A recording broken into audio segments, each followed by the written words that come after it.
Alright, so we're going to make a sterling silver bent forged bracelet.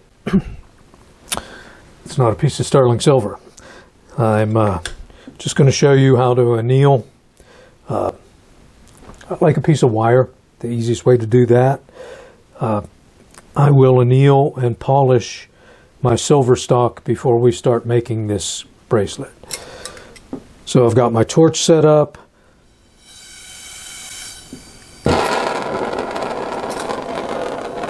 When I'm annealing a piece of wire, I like to run my torch. See, it's tilted so that the flame is like always on the copper.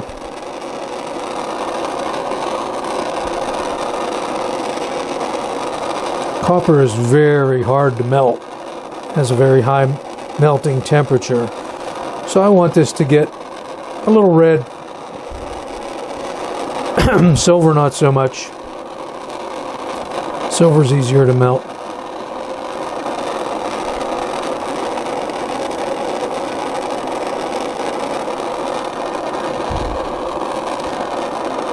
Okay, that's plenty hot. Now copper we could dump right in the water to quench it right now. Silver, you want to make sure that the red has all disappeared, the heat red, the ectothermic red, whatever they call it. You want to make sure that's disappeared because your silver could crack. I figured I would show you annealing a piece of silver. So it's visible on the video.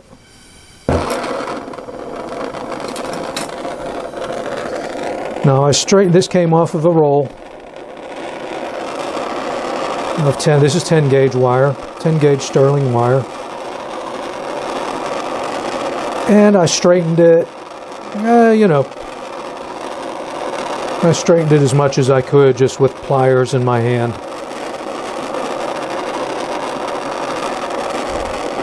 We talked, well, in another video I did, I don't know if you watched that or if I even have it uploaded yet. But, well, let me anneal this before I talk. So we can see it chasing that fire scale as it turns gray and turns white. We can see that. Like I said in one of the other videos, you can, lots of ways to tell when a piece of silver is hot enough to be annealed. This is hot enough to be annealed. Probably the safest way, the surest way, is to put a little bit of handy flux on it, and when that turns crystal clear and flows, then your silver is definitely annealed. Now, before I bend this to make a bracelet out of it, to start my bracelet, I'm going to polish this. I could pickle it, and that would get that first layer of fire scale off, but it's like, I'm only going to polish it once before I forge it. Once I forge it, since my hammer is nice and shiny, I will not need to polish this again. I don't want to polish this again. Let me put on a bracelet very similar to what we're going to be making. Okay, we're going to be making a bracelet similar to this. 3 bends. 3 bends, opening in the back. Alright, I'm back from the polishing motor. I've polished the sterling silver stock. Got all the fire scale off. I use a loose muslin wheel charged with Tripoli. That's generally my finished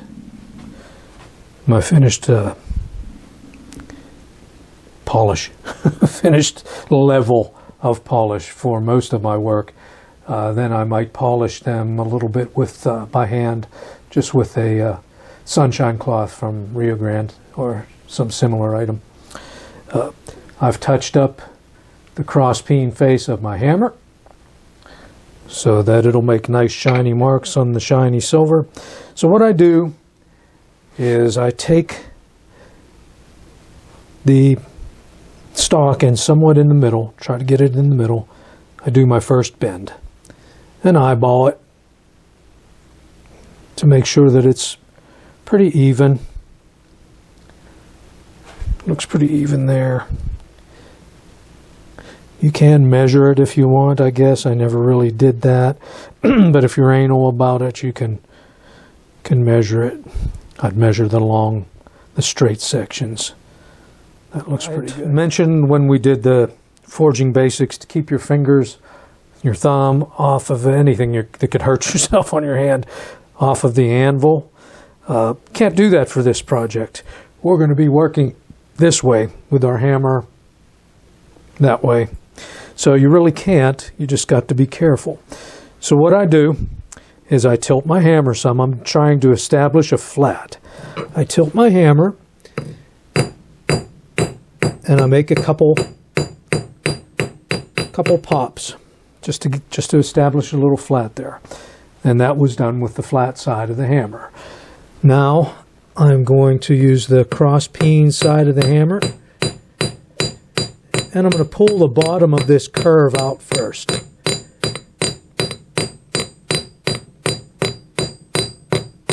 I'm not trying to make it look pretty just now. I'm just pulling that out.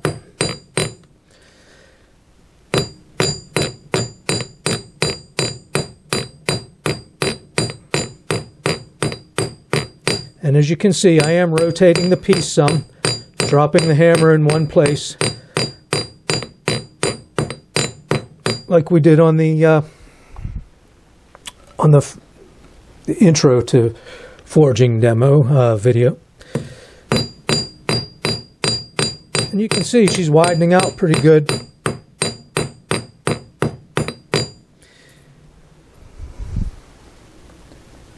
Okay. And what I want to do when I'm doing this, I want to look at the edge. Am I getting it too thin? And I'm not here yet. I can still go some more. I will move this up too. I'm going to move that way with my curve. The curve won't change. I'm just moving my hammer marks there. And at this stage of the game, you can start making it pretty. And the way I make it pretty is overlapping my hammer strokes. Stuff's falling off the bench. Okay, let's see how she's looking there. Starting to get some nice hammer marks. Along the lines of this where they're, where they're sort of go with the curve. Let's see what we're doing there. Maybe a little bit more. Let's move it out a little more. I'm going to work a little bit more on this area just to pull that out. Then I'll pretty it up again.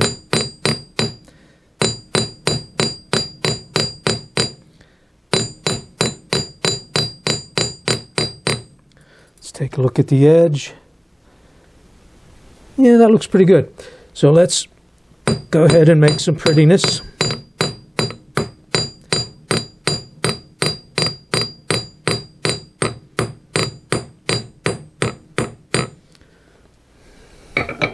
Get that close to my eye and take a look there.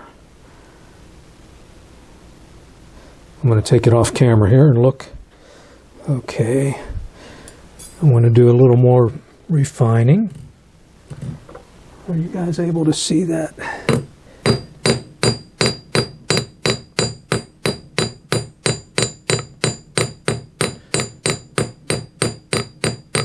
It's at this stage of the game that I am just doing very light strokes just to make the hammer marks where I want them to be.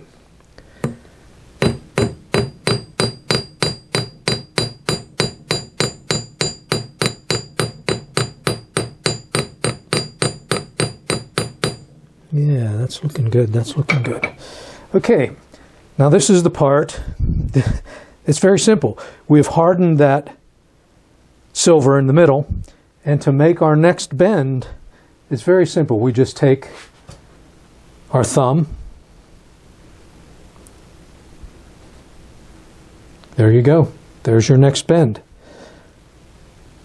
And we do the exact same thing to those bends. I'm just getting it so it's going to lay a little bit flatter on the anvil.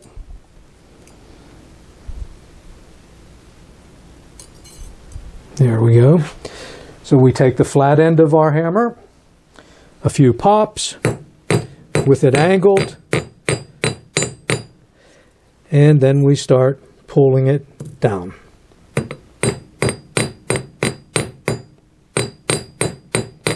Remember, at this stage of the game, we're not worried about pretty hammer marks. We just want to pull that. Just want to widen that line. Thick and thin, thick and thin. Okay. Now I'm going to start a little bit over there towards the other curve. This is a stage of the game where you want to be careful. What's very nice, at least in my opinion, with these bracelets is to have a nice sharp delineation between the curves.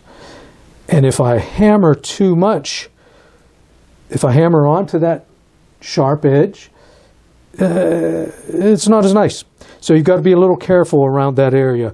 We've got it widened out pretty nice. I might widen it out a little bit more and then pretty it up some.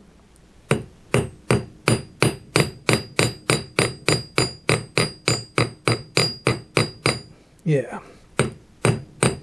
Now it's all pretty and I'm happy with the wideness there, and I'm happy with the hammer marks on that. So we're going to do the same. Take a look at it here. Okay, and you can see a nice sharp delineation there between the two curves. And I'm going to say this right now before, well, I've got a bunch of stills that I plan on putting in the beginning of this video, which you've already seen. And you can see that there are some of those bracelets are much different than this. This was the one I always started my class with. One curve, the hardness of the center curve basically somewhat forms the other curves when you put your thumb there and bend it. Very simple. You don't have to always do this 3-curve bracelet. But that, like I said, that was the one I always started them on because it, I don't know, it encompassed all the things we were going to do, and then you could get a little creative and do whatever you wanted to with the rest of them. So what are we going to do? We're going to make a few pops, and then we're going to start widening it out.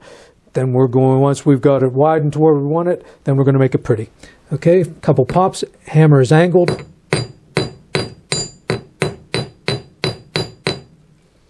And, you know, if you wanted to, you could leave it flat like that. Or you can also take the, what I consider the pretty forged marks, turn your hammer over and forge those flat.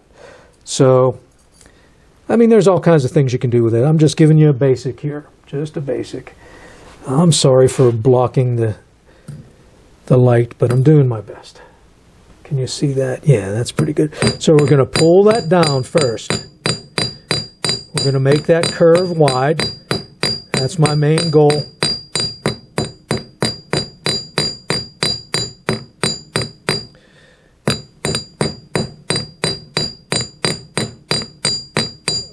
Okay, let's do a little more.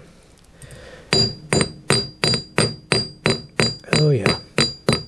And once again, now that looks terrible. Right? I mean, because I've only widened it out, I haven't taken the forging marks and made them pretty, made them go with the curve. All right, that's what, when we're dropping our hammer and slowly rotating the piece, remember staying away from that bump, from that delineation mark. Now I'm prettying her up. Light hammer strokes, hammer dropping in the same place. Okay, I'm watching my delineation area.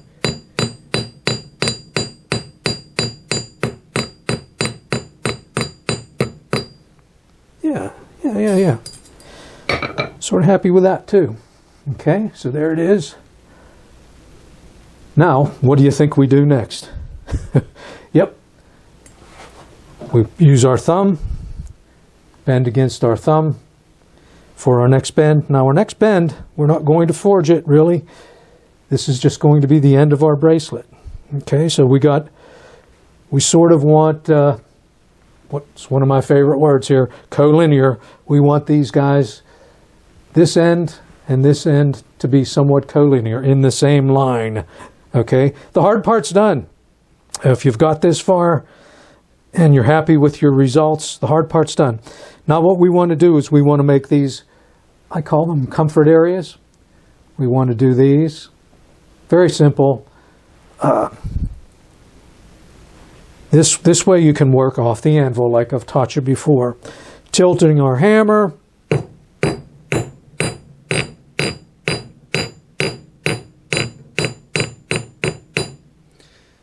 Let's move that all the way up to make a nice delineation between that.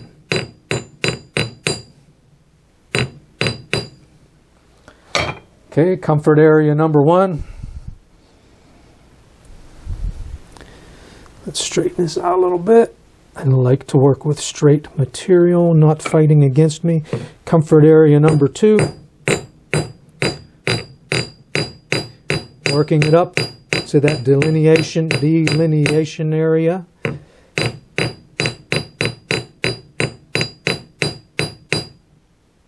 They look pretty close. Okay. There's our bracelet. Just not in a bracelet shape yet, is it? Let's get that closer. It's far enough is good. That works. So we've got some nice hammer marks, nice forging marks. This thing is springy as can be because we forged the heck out of it, so it's not going to bend easily. Well, how are we going to bend it? Well, I'll set up to the bench. I'll move the camera to the bench, and we'll finish this baby up. Quick, isn't it? It's cold. I wanted to say that. I had said that in the intro to forging video, that this is a cold project, which means no solder joints. Okay, the students loved a cold project. Now, the only hot to this project, of course, was annealing the silver. So I'm going to set up for the bench, shooting at the bench, and like I said, we'll finish this up. I'll be back. Okay, so we're back with our flat bracelet, and we're going to turn it into a roundish oval bracelet. And to accomplish that, I use a bracelet mandrel. Now, this bracelet mandrel I have marked with inch marks on it: 5, 5.5, 6, 6.5, 7, 7.5. Goes up to about 8, I guess. I have another bracelet mandrel somewhere that I prefer, and to be honest with you, I don't know where it is right now. So we're going to use this one. The other bracelet mandrel I have, you can either lock it in the vise. It has a area like this, a tang like this in the back. You can lock it in the vise. I usually just hold it in my hand. This mandrel has a nice little anvil set up here that just this side. Little thumb screws that you can lock it in there and work on that. Before we form it, we talked about that in intro to forging as well. We just finished forging, changing the cross section of this round wire. Boy, there ain't a round piece of it left at all. We completely changed the cross section of that. So we've forged it. Now we're going to form it. Okay, and I'm going to do that a lot with my hands. Working on the other side of the mandrel. And now I'm going to use a rawhide mallet. Like I said, it's very springy. As you can see, that's a King Kong Bundy size bracelet there. We're going to squeeze it together here and mallet it. We do not have to anneal this. We do not want to anneal this. Okay.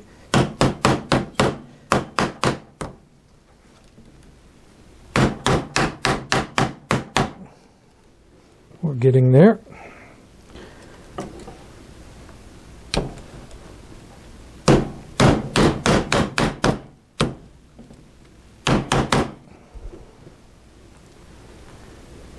Okay, let's pull it down a little more here.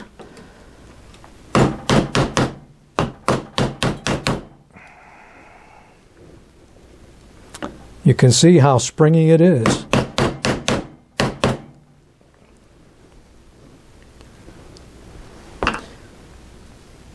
What I wanted to do before I did that, to be honest with you, while it was still straight, I wanted to file these comfort areas. I do this, what I call in the air. I'm just taking a file, definitely getting off the little points, rounding them off a little bit, making the radius look pretty nice, hopefully. And I'm going to take a finer file. I'm going to tilt this area that's going to be right against the wrist. I'm going to tilt my file and file that a little bit too, so that doesn't hurt the wearer at all. And you could polish these or hit those with a little bit of sandpaper. Okay, I'm going to do the same. I don't like that curve. I'm going to put a little angle on this side as well. A little chamfer. Okay, make sure that the points are not pointy. Round them off. That looks pretty good. You don't want to put those chamfers on there so deep, so big, that you're making a knife edge there. That's not good, unless you really don't like the person you're going to give it to.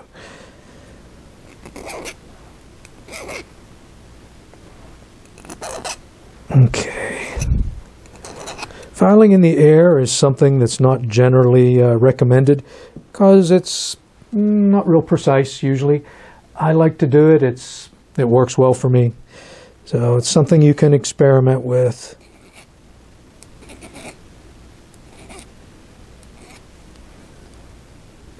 I will go over to the buffing wheel and just hit those comfort areas with the loose muslin Tripoli wheel. I see it needs to be a little bit tighter here. What I'm doing is I'm squeezing it against the mandrel to about where I want the bend to be, and then malleting it to conform to that. Let's get a little bit more up here. Okay. We can adjust it also with our hands. That needs to come in a little bit. And the final thing I do here, well, let's get those collinear. I'd like to get the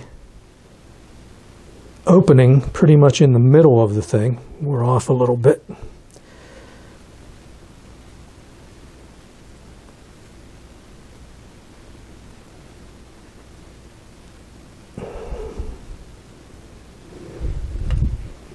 Okay, I'm going to squeeze this baby down some too.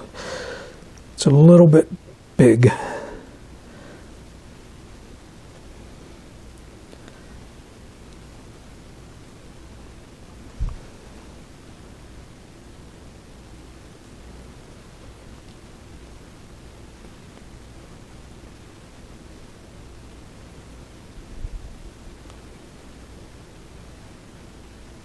That's looking pretty good.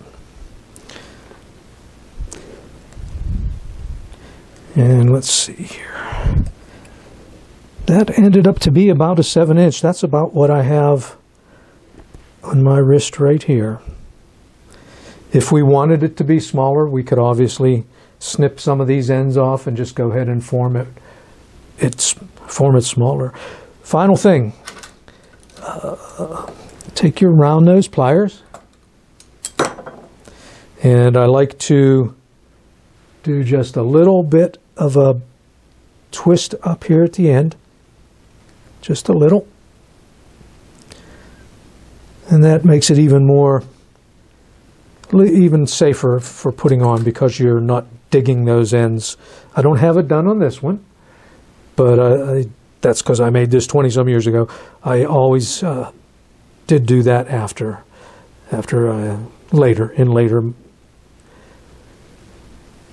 That's pretty good. That's pretty good. Let's hit it with a little bit of flitz.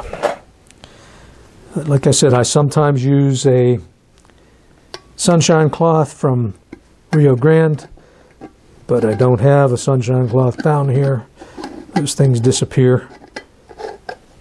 So we'll just use a little flitz on a microfiber towel, microfiber cloth, and just bring it up a little bit. We'll just bring it up a little bit. I've literally made over 100 of these in my time, and you can see how quick. And I don't know if you're going to do this for money. I don't know what you want to ask for it. I'm not tell you what I'm going to ask for it, but it's pretty quick money, and it's pretty simple. And like I said, saw the pieces in the beginning. You can really get creative with it, with your curves, and you can also use thicker material. Now this is 10 gauge wire. I've made them in 8 gauge wire, which is the one on my wrist is probably an 8 gauge wire, looking at how this 10 came out. So now you can see how that little bit of flitz really brought that up nicely. A lot of people, while I talked about that, let's get this thing out of the way. That looks pretty sweet.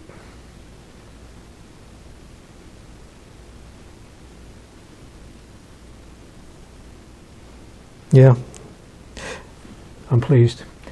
Okay, so like I said, I'm going to go over to the polishing wheel and just touch these up a little bit. But that's it. Bent forged. Let's take this one off and put that one on.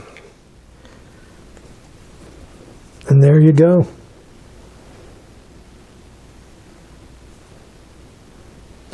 Very quick. Teach you some forging. I do want to say one thing. I was thinking about it when I was doing this.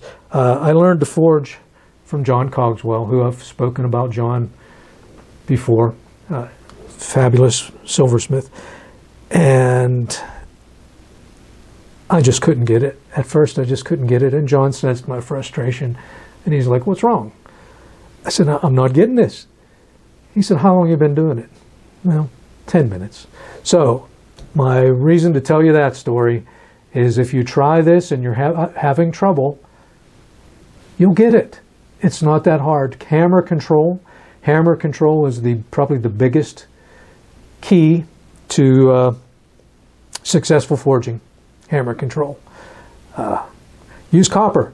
Play around with copper first. You can get nice copper to play with at your do-it-yourself stores. Go back into the electrical area. It's like grounding wire. And you don't want anything with insulation on it. You'll just see the raw copper wire. You'll want to anneal it. So that's it, guys. I hope you liked this project. I hope you liked it. I hope you do some. Like I said, it's not that hard. Once you get your hammer, your forging technique done, you can bang these babies out all day long. Enjoy.